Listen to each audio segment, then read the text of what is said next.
Imagine waking up to the sound of sirens as the news flashes images of armored columns crossing the Polish border, interrupted by statements from government officials. The invasion would begin as a shock operation.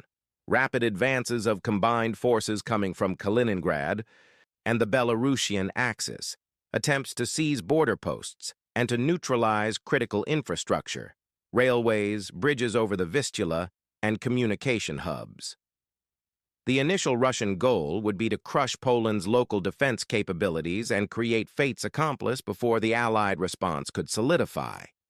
Geography plays a key role here. The narrow Suwałki corridor, the land link between Poland and the Baltic states, would be among the first targets, since cutting that route would isolate the Baltics and complicate reinforcements.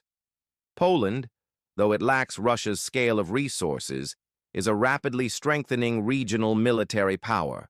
Professional troops, armored brigades, modern air defense systems, and border defense investments like the Eastern Shield would significantly increase its resistance. More importantly, Poland is a NATO member, which completely changes the equation. An armed attack on Polish territory would immediately trigger Allied consultations and likely the invocation of Article 5, which guarantees collective defense. In practice, this means that countries like the United States, the United Kingdom, and other European allies would go on high alert, deploying troops, air support, and imposing massive costs on the aggressor. The credibility of that response is what keeps such an escalation in check. The NATO reaction wouldn't be instantaneous or uniform.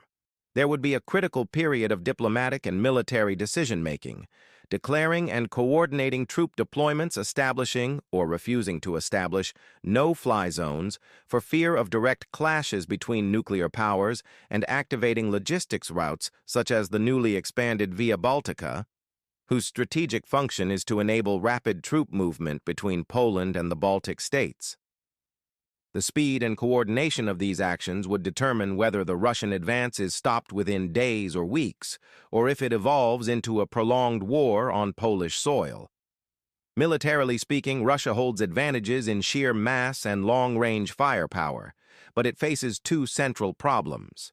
1. Severe attrition and logistical strain after years of intervention in Ukraine, which have limited its ability to sustain extended operations far from reliable supply lines. 2. The risk of opening a second major conventional front against a powerful nuclear-armed alliance. NATO and its partners enjoy combined air superiority, advanced ISR, intelligence, surveillance, reconnaissance, capabilities, and a transatlantic logistics network that can, in little time, overwhelm Russian offensive efforts, provided the political will exists.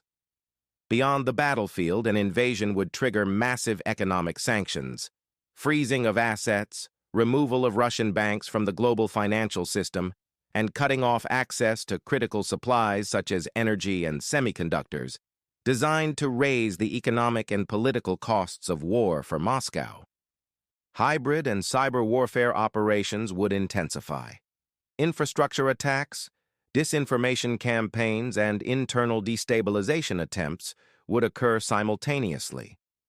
Poland and its allies would have to respond on the military, informational, and financial fronts all at once. The gravest danger, however, would be political and diplomatic. Such an invasion would test NATO's unity to its core. If allies hesitate or disagree over how and to what extent they should intervene, the conflict could evolve into a prolonged gray zone war, with proxy battles, sabotage, and asymmetric retaliation. At the extreme, any move that Moscow perceives as threatening its vital interests could provoke nuclear rhetoric, more for intimidation than actual use, but dangerous enough to raise the risk of miscalculation.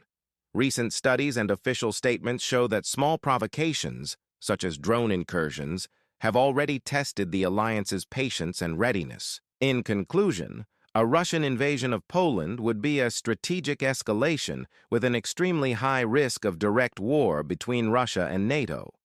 In the short term, there would be intense fighting along the border, rapid Allied mobilization, and heavy economic pressure on Moscow. In the medium and long term, the conflict could take on hybrid and prolonged forms, with devastating human, economic, and political costs across Europe.